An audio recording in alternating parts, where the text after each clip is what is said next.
Hello, welcome to week 3.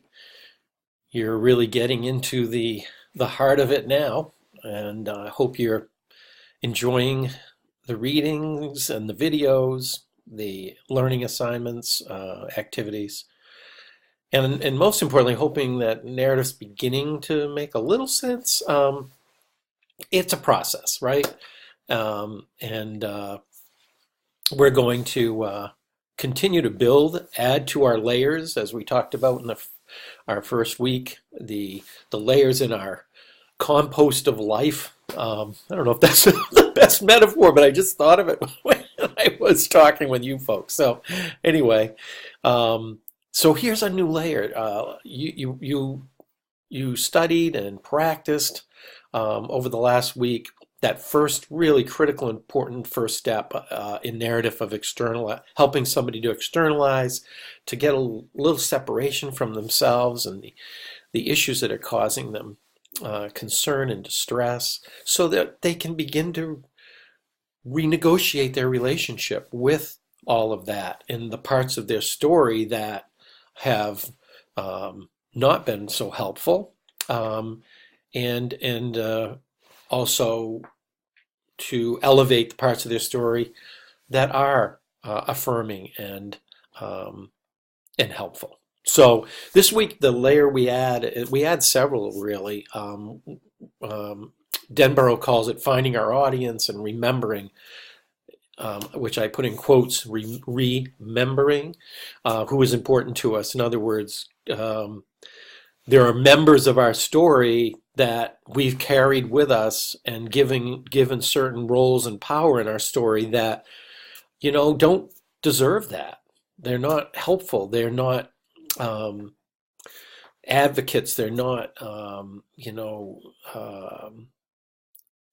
helpful, supportive, and encouraging folks in our story. So this remembering is to give them smaller roles in our story or take them out of our story entirely, and find members of our lives, past, present, and future, who will be those affirming and positive and encouraging, healthy folks that we want to be part of our team of life, if you will.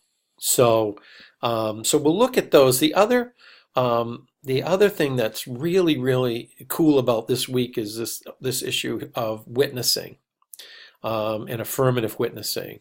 And it can be, I've found, it's sometimes for some of us, it's one of the more powerful, transformational, healing aspects of narrative. This notion of witnessing. And so affirmative witnesses, as you'll read about and study more this week, are folks who are able to witness our story in positive ways and in healing and supportive ways. These are the folks who, it could be a parent, it could be a caregiver, it could be a friend, it could be somebody you do yoga with, or it could be somebody you take a walk with, or it could be somebody in your past. Sometimes our most powerful, amazing witnesses are people who may not even be here anymore. But we can bring those into narrative work. We can bring these witnesses in ways that are quite incredibly healing and empowering, and give them membership in our story in a way that it really is healing and growth oriented for us. So we'll be working on that. We have an interesting article this week if you're working with or interested in working with people with various forms of addictions or addictive issues and concerns. There's an article on overcoming craving, which is related to um, drug and alcohol addiction. A couple of the videos this week, I hope you enjoy. One very interesting one on narrative work with men who have been convicted of intimate partner violence or family violence, and this is a pretty, I think, a really interesting and hopeful video. See what you think of using narrative to approach relationship violence in a very different way than we have in the past.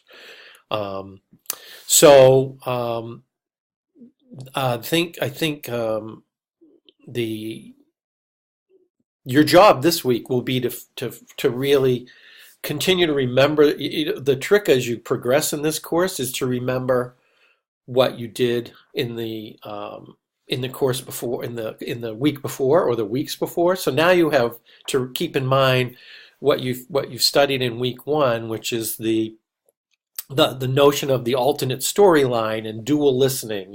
Really listening for as people tell parts of their story. And sometimes we are not our best advocates or representatives because we've internalized some of this stuff in ways that's really not helpful, and it's causing us some problems and issues. Well, that dual listening, the narrative therapist is always kind of listening for, okay, I see how you've internalized this in negative ways. At the same time, I'm hearing a story of somebody who's a survivor, somebody who, has done some amazing things to get to the point where you have arrived. So you're carrying that from week one, then you're adding and continuing the thinking about externalization and how do we continue to reinforce that, because a lot of our narrative work after somebody is externalized continues for the rest of the therapy. We don't just do a layer and leave it. This is that whole mixing the compost thing.